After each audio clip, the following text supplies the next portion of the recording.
Dispatch capturado en la ruta 19, como a 5 kilómetros del límite del condado. Niño desaparecido en Mirador Rimrock. Familia de ERIE, niño de 10 años. Visto por última vez hace 20 minutos cerca del marcador del sendero este. Padres en el lugar. Eso fue todo. Encendí las luces y llamé para confirmar que ya iba en camino. La radio siseó una vez, y luego la voz de Linda dijo que Beverly Patterson ya estaba en ruta con equipo de búsqueda, y que debía coordinar por el canal 3 una vez que llegara. Presioné 2 veces el botón y aceleré el Crown Vic más de lo que debería en ese camino. El auto retumbó sobre cada bache y hendidura por el hada como si quisiera desarmarse, pero mantuve el pie en el acelerador. Rimrock quedaba como a 40 minutos del pueblo por la ruta del valle, tal vez 25 por el camino que atraviesa el bosque estatal. Tomé el camino. Los árboles pasaban rápido a ambos lados, en su mayoría pelados en esta época del año, y el asfalto se convirtió en grava como en el tercer kilómetro. El polvo se levantaba detrás de mí. Lo veía en el espejo, una pluma gris que se quedaba suspendida en el aire. Había trabajado en 2 llamadas por niños desaparecidos en mis 8 años con el condado. Uno fue un niño que se adentró en un maizal y se durmió bajo una lona que alguien había dejado allí.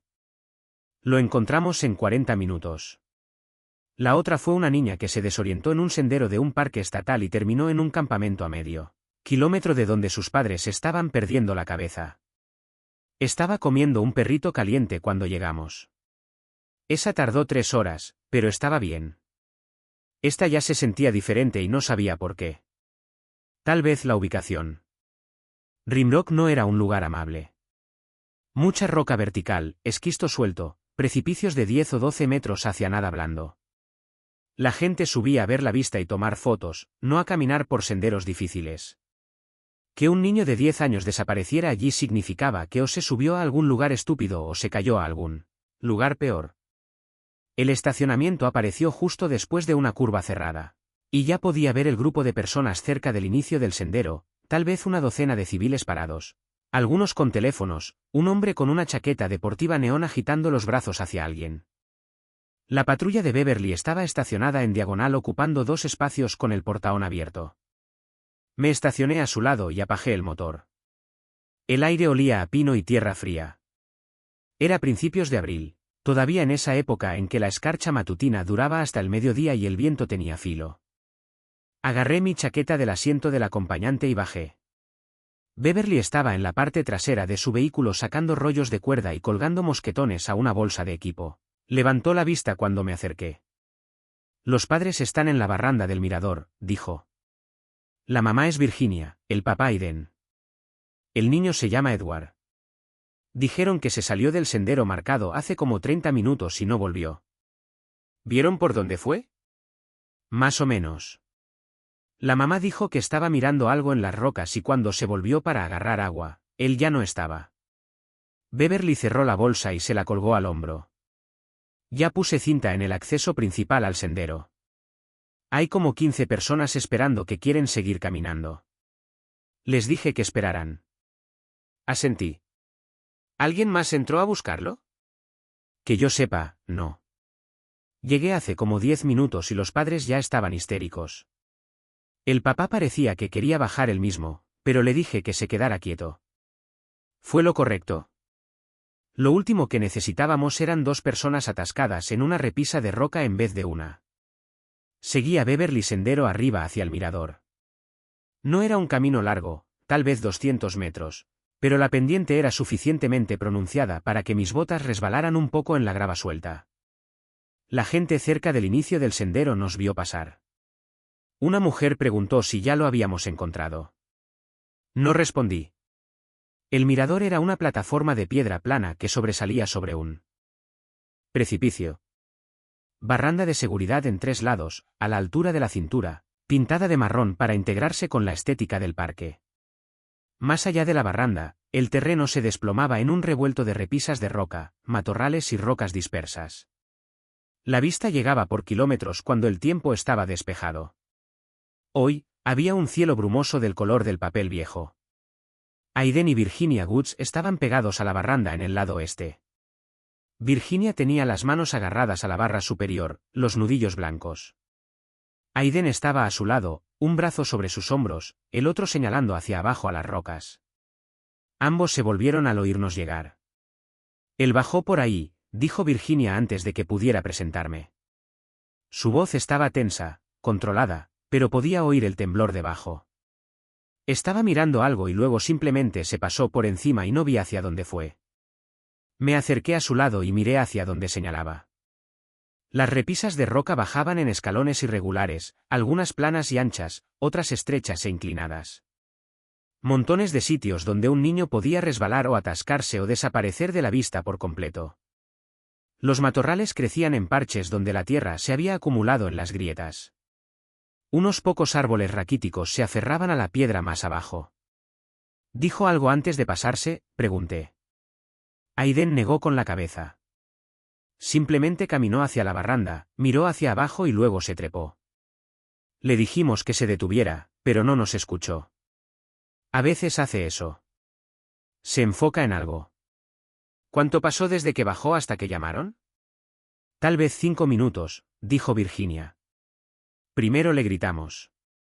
Luego Aiden intentó bajar, pero las rocas están muy sueltas y le dije que se detuviera. Luego llamamos. 5 minutos no estaba mal. Los niños podían avanzar mucho en 5 minutos, pero también podían quedarse quietos si se asustaban o lastimaban. Volví a examinar las repisas, buscando color o movimiento. Nada. ¿Qué llevaba puesto?, pregunté. Chaqueta azul, dijo Virginia. Azul oscuro y vaqueros. Zapatillas rojas. Zapatillas rojas. Eso era bueno. Más fácil de ver que azul o marrón. Me alejé de la barranda y agarré la radio. Patterson, ¿tienes el equipo? La voz de Beverly respondió con un chasquido. Afirmativo. ¿Quieres que coloque un anclaje? Todavía no. Voy a barrer las repisas superiores primero. Mantén el perímetro despejado. Copy. Me volví hacia los Woods. Necesito que se queden aquí. Si él vuelve a subir por su cuenta, llámenos por radio de inmediato. Canal 3. Virginia parecía que quería discutir, pero Aiden apretó su hombro y asintió. Nos quedaremos. Me moví sendero abajo pasando el mirador hasta donde la roca empezaba a romperse en repisas. El terreno cambió de tierra compactada a piedra desnuda bastante rápido. Y tuve que cuidar dónde pisaba. Había marcas de rozaduras aquí y allá, pero nada claro. Mucha gente caminaba por este sendero. Difícil distinguir huellas recientes de viejas. Beverly me alcanzó unos 20 metros más abajo. Llevaba la bolsa de equipo y una linterna de mano a pesar de que todavía era de día. Inteligente. La roca creaba sombras en lugares extraños.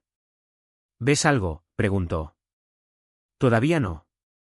Seguimos moviéndonos, mirando a izquierda y derecha. Buscaba ramas rotas, tierra removida, cualquier cosa que no encajara en el paisaje. El viento arreció un poco y lo oí silbar a través de las rocas de abajo. Aire frío subía de algún lugar más profundo. Eso pasaba a veces en país kárstico. Cuevas y fisuras que respiraban. Entonces vi los rozamientos, débiles pero frescos. En una repisa plana como a 3 metros de donde estábamos. La piedra era gris pálido y la marca se veía más oscura, como si algo hubiera sido arrastrado recientemente. Señalé hacia allá. Beverly se inclinó para mirar. Podría ser él. Encontré un sitio donde la caída era de solo 2 metros y me deslicé hacia abajo. El afloramiento era sólido, sin roca suelta. Beverly me siguió con la bolsa de equipo. La repisa medía unos 5 metros de largo. Y tal vez 2.5 de ancho, plana excepto por una pequeña elevación en un lado. Y justo en el medio, colocadas una al lado de la otra, había un par de zapatillas rojas. Me detuve. Los zapatos estaban allí como si alguien los hubiera puesto. Ordenados, deliberados, las puntas mirando en la misma dirección, los cordones todavía atados. No quitados de una patada, no dejados caer, colocados. Eso es raro, dijo Beverly. Sí, lo era. Me acerqué y me agaché junto a ellas. Definitivamente zapatos de niño. La talla parecía adecuada para un niño de 10 años. Sin tierra dentro, sin sangre, sin marcas de rozadura en la goma. Parecían casi limpios. Edward, grité. Mi voz rebotó en las rocas y se desvaneció. Sin respuesta. Beverly estaba examinando la repisa con la linterna, aunque todavía no la necesitábamos. El haz recorrió piedra y matorrales y se detuvo en algo que yo había pasado por alto. Una grieta, estrecha, tal vez de 30 cm de ancho, que corría a lo largo de la base de la elevación donde la repisa se encontraba con el siguiente nivel de roca. Me acerqué. La grieta no parecía gran cosa al principio, solo un espacio en la piedra. Pero cuando me puse justo al lado, sentí que el aire se movía. Aire frío. Olía mal. Metálico, húmedo, ácido, como monedas dejadas en un vaso de agua. Me arrodillé y apunté mi linterna hacia el interior de la grieta. El haz no llegó al fondo, simplemente siguió hacia adentro, tragado por la oscuridad. Deberíamos mantener el perímetro, dijo Beverly detrás de mí. Esperar cuerdas y más luces. Llamar al equipo de búsqueda. Saqué mi libreta y anoté la hora, 11:43, y la ubicación. Repisa este, debajo del mirador, 15 metros al sur del acceso principal al sendero. Mi letra parecía apresurada. Giré el bolígrafo y guardé la libreta en mi chaqueta. El aire que salía de esa grieta parecía grande, no como una hendidura o un espacio estrecho. Se sentía como si viniera de un espacio que llevaba a algún lado. Lo suficientemente grande para contener a un niño. Me senté en el borde, con las botas colgando en la oscuridad, y me dejé caer. La grieta era más ancha de lo que pensé una vez que estuve debajo de la superficie. Caí tal vez 2 metros antes de que mis botas golpearan algo sólido, no plano. Inclinado hacia abajo en un ángulo que me hizo cambiar el peso hacia atrás, hacia la abertura. Mantuve una mano en la pared de roca y saqué mi linterna con la otra. El haz cortó la oscuridad que se sentía espesa, pesada, del tipo que encuentras en sótanos que no se han abierto en 20 años. Apunté la luz hacia abajo y vi que el suelo no era un suelo. Era un túnel que se inclinaba alejándose de mí hacia la nada. Lo suficientemente ancho para caminar sin tener que ponerme de lado. Como de 1 y 20 metros de ancho. El techo lo bastante bajo para tener que agacharme en lugares. Alcancé mi radio, presioné el botón 2 veces. Nada. Ni estática, ni la voz de Beverly cortándose para preguntar qué veía. Solo silencio muerto. Silencio completo donde debería haber estado el tono de la portadora. Giré el dial, verifiqué el indicador de batería. Carga completa. La había reemplazado esa mañana antes del turno. Probé los canales 3, 4, 5. Muertos en todos. Eso me inquietó un poco. Guardé la radio y me quedé allí un segundo escuchando, tratando de oír a Beverly moviéndose arriba en la repisa, sus botas sobre la piedra, la linterna golpeando contra algo. No oí nada. Sin viento, sin pájaros, sin voces lejanas del mirador donde los Woods estaban esperando. El ruido del bosque que había tenido en mis oídos desde que llegué al estacionamiento simplemente había desaparecido, cortado por completo. Supuse que era la roca, lo suficientemente gruesa para bloquear la señal de radio, lo suficientemente gruesa para amortiguar el sonido. Eso pasaba a veces en el bosque estatal cerca de la cantera. Zonas muertas donde la central no podía contactarte y tenías que subir de nuevo a terreno más alto para llamar. No me gustaba, pero no era imposible. Mantuve la linterna, apuntando hacia el túnel y empecé a moverme. El aire era más frío aquí. No frío de exterior, sino frío húmedo. El tipo que se mete en tu chaqueta y se posa contra tu piel. Podía oler esa cosa metálica otra vez. Más fuerte ahora. Monedas y algo más. Musgo, tal vez. O hierro en el agua. El túnel giró a la izquierda después de 3 metros. Me agaché bajo un punto bajo donde el techo descendía y mantuve la mano izquierda en la pared. La piedra estaba lisa, húmeda en algunas partes. Mi palma salió mojada. Barrí la luz a lo largo de la pared derecha, y fue entonces cuando la sexta. Ranuras talladas en la piedra. Líneas horizontales separadas como por 30 cm, subiendo por la pared a intervalos regulares, cada una lo suficientemente profunda para meter mis dedos, desgastadas y suaves en los bordes. Me detuve y apunté el haz más cerca. Parecían deliberadas, talladas, no grietas naturales ni erosión. Alguien había hecho esto, cortado en la roca, y las había usado lo suficiente para que la piedra se hubiera vuelto lisa y oscura donde las manos o los pies habían presionado. Peldaños de escalera. No sabía por qué eso estaba aquí. No sabía quién tallaría una escalera en un túnel debajo del mirador Rimrock ni cuánto tiempo llevaría aquí, pero las ranuras eran viejas, suaves, lo que indicaba que se habían usado mucho. Seguí moviéndome. El túnel bajó en pendiente por otros 6 metros, luego se niveló. Las paredes se ensancharon un poco. Mi luz ya no golpeaba los lados a menos que la inclinara. Grité, ¿Edward? Mi voz no hizo eco. Simplemente se detuvo. Plana y muerta en el aire. Lo intenté de nuevo, más fuerte. Edward Wood, tus padres te están buscando. Nada. Caminé otros 5 metros y el haz captó algo adelante. Pequeño, cerca del suelo. Me acerqué. Edward estaba sentado en el suelo del túnel con la espalda contra la pared y las rodillas pegadas al pecho. Su chaqueta todavía estaba cerrada. Sus vaqueros estaban sucios en las rodillas, pero no rotos. Sus ojos estaban abiertos, tranquilos. Me miró cuando la luz golpeó su cara, pero no parpadeó ni se cubrió los ojos. Solo se quedó sentado allí. Me agaché a unos pocos pasos de él y mantuve la linterna inclinada hacia abajo para no encandilarlo. Edward. Parpadeó, asintió una vez. ¿Estás bien? ¿Estás lastimado? Negó con la cabeza. Lo examiné con la luz. Sin sangre. Sin roturas o hinchazones evidentes. Sus manos estaban apoyadas en sus rodillas y sus palmas estaban negras. Manchadas de oscuro con algo que parecía húmedo. Tal vez polvo frío o barro. ¿Qué tienes en las manos?, pregunté. Miró hacia abajo, las volteó lentamente. No lo sé. Su voz era baja, plana, no asustada, no confundida. Simplemente hecha y derecha. ¿Te caíste?, pregunté. No. Entonces, ¿cómo bajaste hasta aquí? Escalé.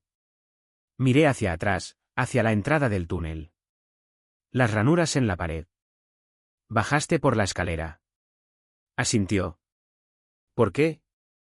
Edward miró más allá de mí, hacia el túnel, hacia la oscuridad detrás de mi hombro. Querían que estuviera callado. No me volteé. Mantuve mis ojos en él. ¿Quién es? La gente debajo de la roca. Esperé. No dije nada. Edward siguió mirando más allá de mí. Su cara estaba tranquila. Demasiado tranquila para un niño de 10 años que había estado desaparecido durante 40 minutos en un túnel debajo de un parque estatal. Su río está bloqueado. No pueden dormir.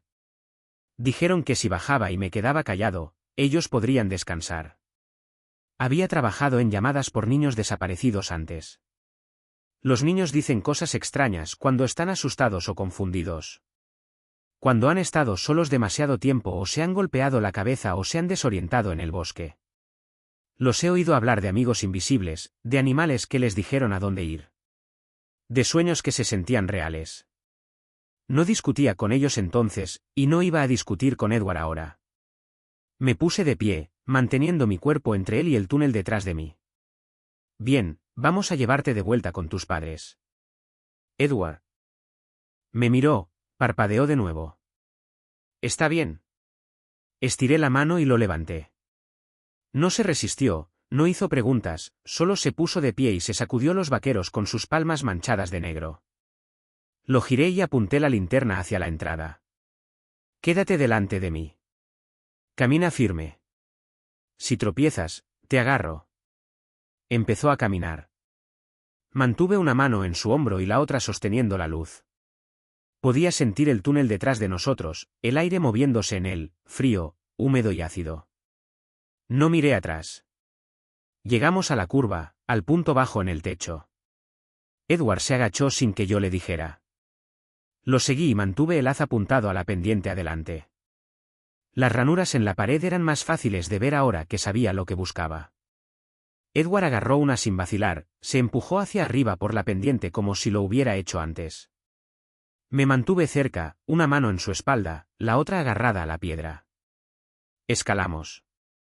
La grieta estaba ahora sobre nosotros, una delgada línea de luz gris que cortaba la oscuridad.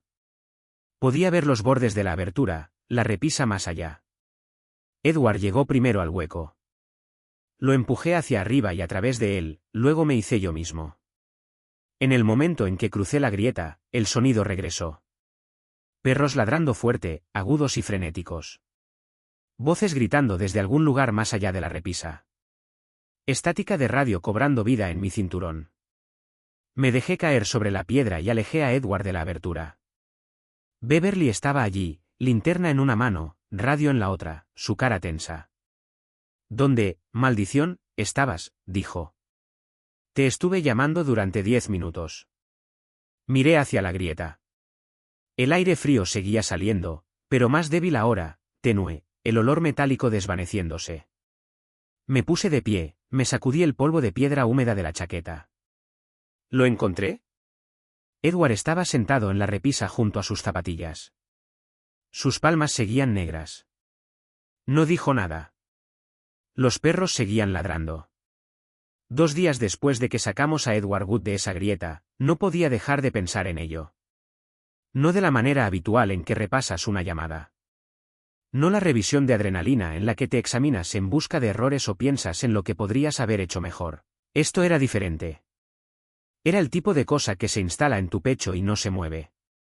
Me despertaba a las 4 de la mañana con el pulso ya acelerado, pensando en esas ranuras de escalera en la piedra, en cómo estaban desgastadas hasta volverse lisas, en cómo Edward las había agarrado sin mirar. En cómo el sonido se había cortado por completo cuando me dejé caer. Intenté dejarlo ir. Me dije que el niño estaba bien. Los padres lo llevaron en coche a ERIE. Caso cerrado. Beverly presentó el informe. Yo firmé el papeleo. Eso debería haber sido todo.